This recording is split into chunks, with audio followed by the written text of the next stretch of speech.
I'm going to start from this side. We've got Lisa Phillips, who is Maya's mama. You may have seen Maya on a little video that's been circulating with the hand puppet Emma, talking about sickle cell anemia. Cool, we'll come back to that in a minute. Then moving over here, we have got Sadia Yusuf, Davinia Calabero, is that right? Caballero, yeah. Mary Antarimo. Mary Antarimo, I had to make sure I got the surname right earlier. Sarah Otang. So, this panel are very diverse and they all have different stories. I'm going to talk about that. I actually wanted to start with you, Maya, and talk about the video you did. That was so cute. How was it? Did you enjoy it? Yeah, I enjoyed making the video. It didn't actually feel like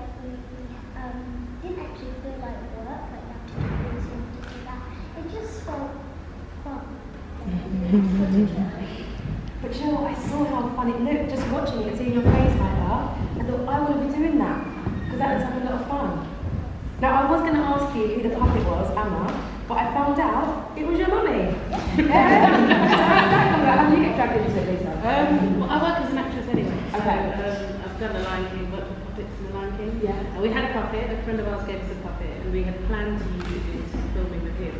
It never worked out. So the puppet's been on top of the wardrobe for about a year. So so it was World Sickle Cell Day, and we thought we'd do something fun. With children in mind. The whole point was to try and spread awareness for children so that little ones feel that it's okay to have sickle cell and that they can be normal and have a normal life. So yeah, we used the puppet and originally we filmed the video in Maya's bedroom on my mobile phone. So the quality was not very good, but then Melissa from NHS saw the video, she thought it was a good idea, and then NHS put their little sprinkle of magic on it, and it's just kind of blown up. It's brilliant, yeah, it's just fabulous. It's so good, it really does create an awareness, because obviously, but we kind of know about sickle cell within adults, and we never really think about it within children. And how old are you? You told me you're 8? Yeah. And you're going to be 9 in December? No, January. Oh, January, okay, so just after Christmas. Wow, you're going to be 9 years old. So how long have you had sickle cell for? Since I was born. Since you were born. And how have you found it? I found it kind of hard because I had to deal with a lot of pain. Okay. But I also feel, in a way, if I didn't have sickle cell, I wouldn't feel. Oh, why do you think that? I think it's good to spread awareness. And I also think, I try to think positive. So that if I wasn't positive, I could get into crisis maybe.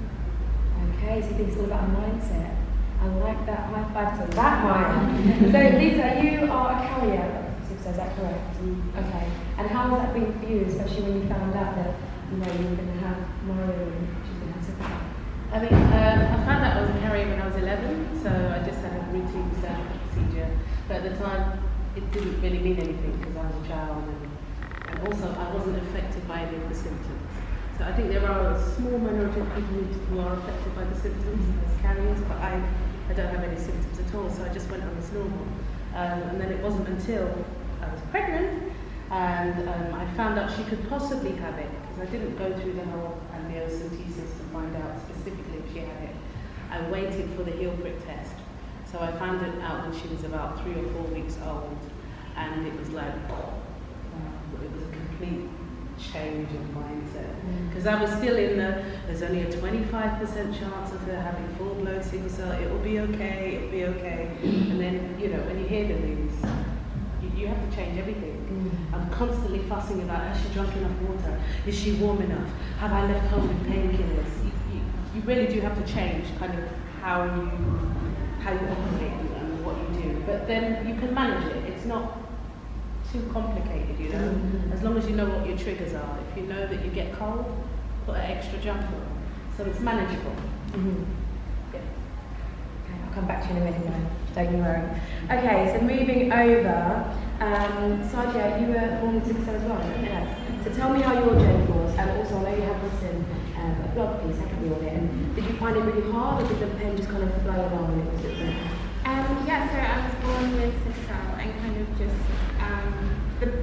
obviously the pain is a big issue, but also dealing with friends and school and work and just the community in general has been quite difficult as well. I think just because when I was growing up there wasn't much awareness about it, people didn't talk about it, and when they did try to explain it to friends or colleagues, I was always met with kind of like, oh, what's that, you know, or oh, you're not really that ill, or just, you know, just come into work anyway, it's fine. Like, there's lots of like ignorance surrounding it.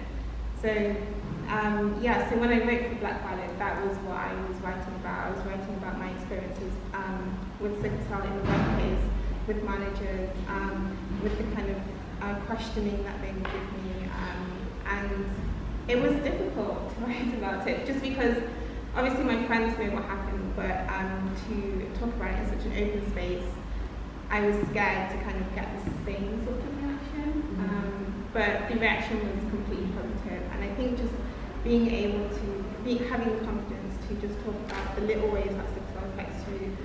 Obviously the pain is such a big deal, but like your mental health is also affected with it as well, and you have to constantly be asking yourself, yeah, have I drunk enough water? Am I cold?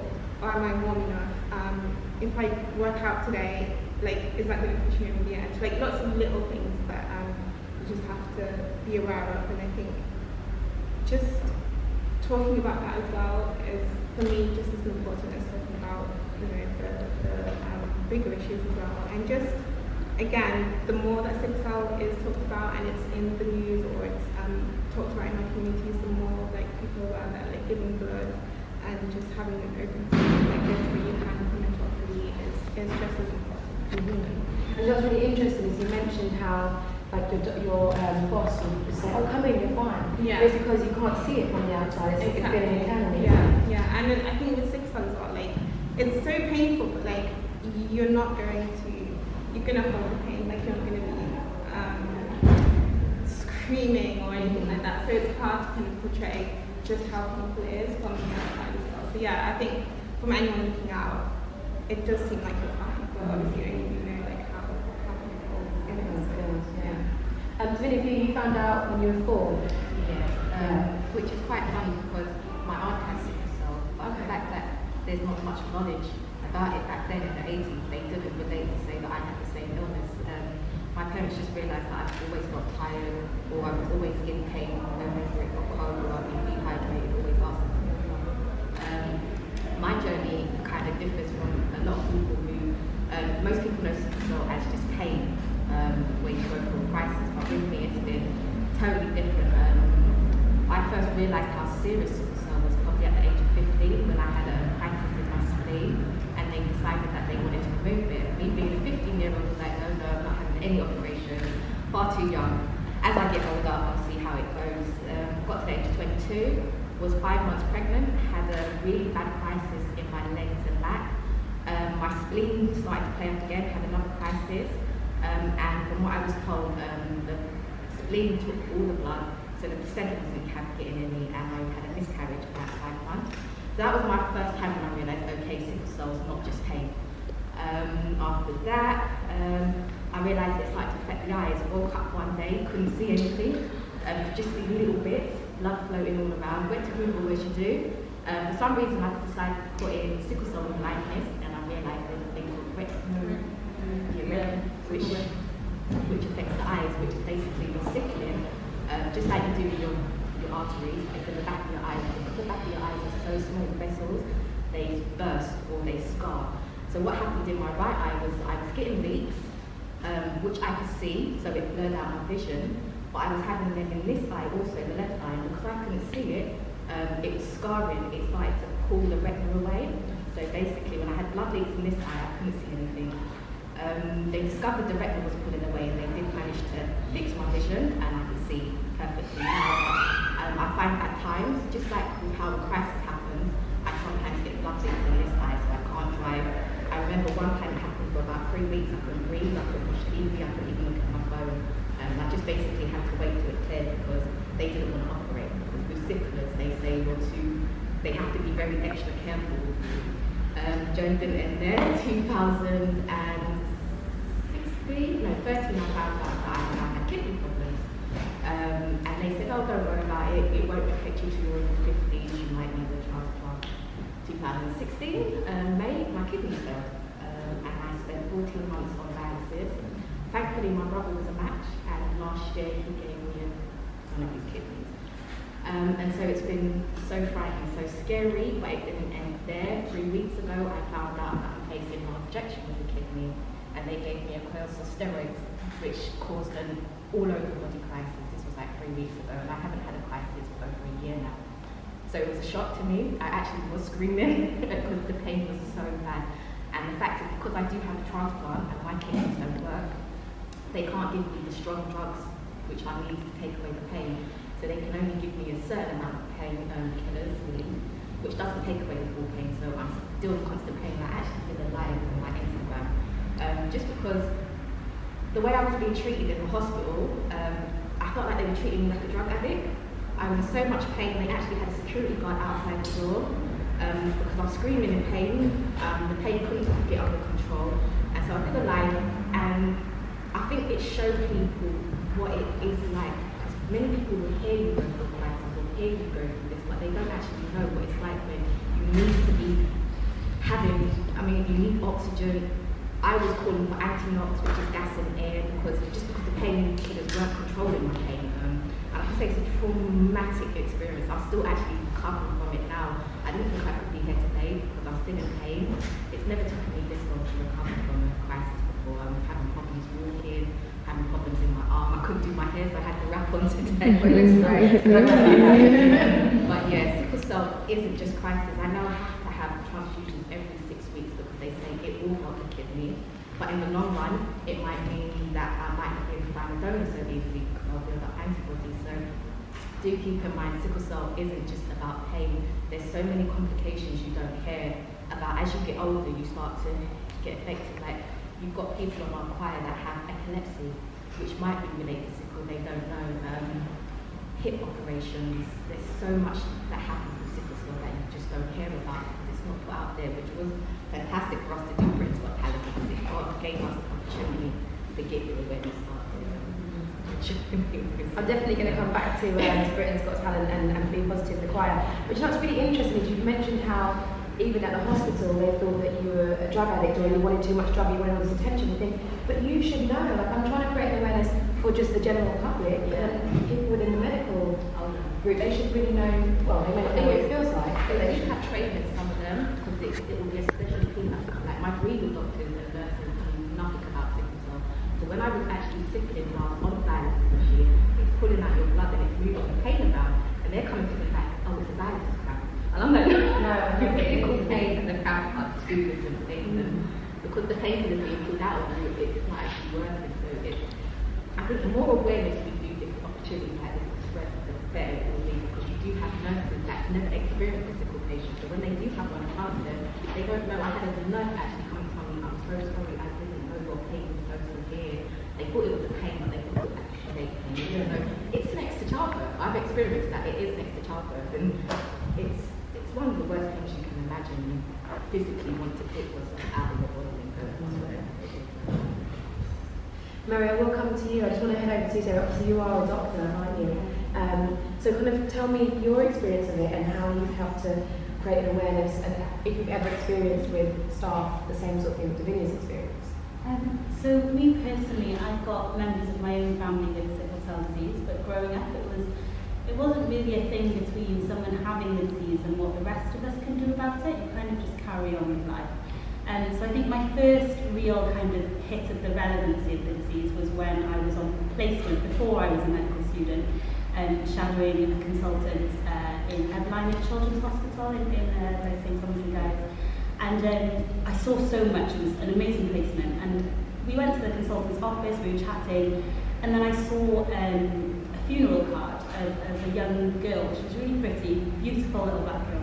And then I just asked him, oh, what happened with that? This was before I was a doctor, so I wasn't used to experiencing tragedy in that way or hearing about it. And then he said that was one of his patients with sickle cell, who unfortunately passed away from one of the complications, which is stroke. And it just hit me. I was like, oh, you mean my relative with that is going through that kind of risk, and I'm kind of not, it's not at the forefront of my mind.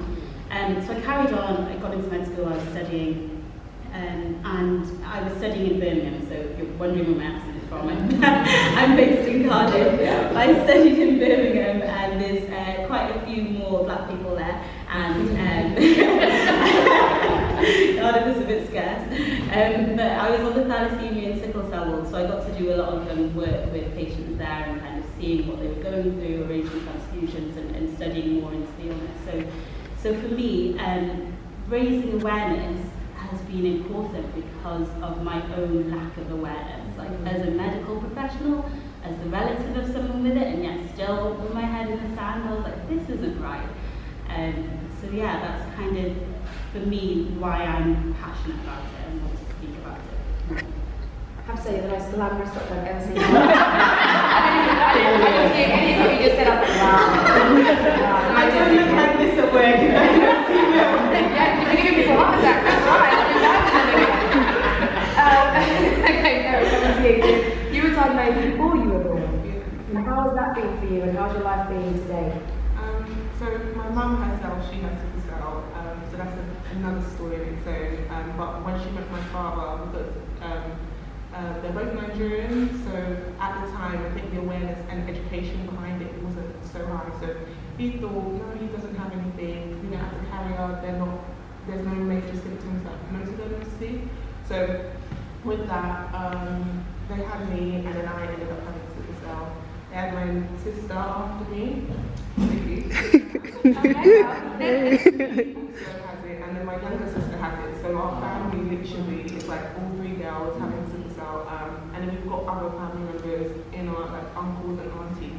So in terms of like our experience, I also see how our journey is completely different, and all of the different challenges we've experienced as a family. Like for me, my symptoms fed off into like a sickle crisis pain, but then fed off into a chronic pain syndrome kind of thing that the doctors couldn't understand. So I did get into a place where the doctors thought maybe I just wanted the medication, where it wasn't in fact that was like, this is not what I want to be. Like I had plans for my life. So literally, I remember if my mum wasn't there, I wish she's okay right now, but she was sometimes being in the hospital with me, and we'd have to like negotiate with the doctors, like, look, this is serious and we have to find a way to obviously keep me safe, because I know that's very important, and I know the point is they don't want people to become dependent on medication, but a way to find a way of controlling it at that moment, because there are extreme moments. One of my like visuals, or one of my really bad moments was like this dark thing coming around my chest. And that's like a visual, like a cue that's really not nice, and doctors weren't listening, and it just felt like this dark thing was going to enclose me. So personally, I'm like, okay, I have to like find, like the doctors know sometimes, but other times it's, oh gosh, I'm going off on a tangent. Anyway, so also in terms of, okay, my life as well, like studying, because that was, our family is very academic, so it's like, all of us were supposed to go to uni, but we went to uni, and then, but in that time I started to have most of my challenges, because our landlord didn't ever sort out the heating, or didn't ever sort out, and you know when you're not educated back then enough to know to say, no, this needs to be changed, but as a student you're worrying about your course, so you're thinking, wow, I'm just going to have to manage, and you're walking up hills to your lectures in pain, and you know, you're trying to live the student and understand the student life, and then all of the stresses just keep putting me in hospital every term. So it's like I've got lectures, I've got my things I need to hand in, but I'm in hospital, and my friends don't really know, or if they find me to visit me, they have to visit me in an old people's ward. It's like so many okay, the stories are funny, but they are a bit annoying as well. So generally, yeah, so we have many different experiences as a sickle patient. Or as a sickle, we have different terms we like to use. But I think personally that, I mean, there has been some bad negatives, but the positives that did come out of it was that I was able to learn to be positive who I am.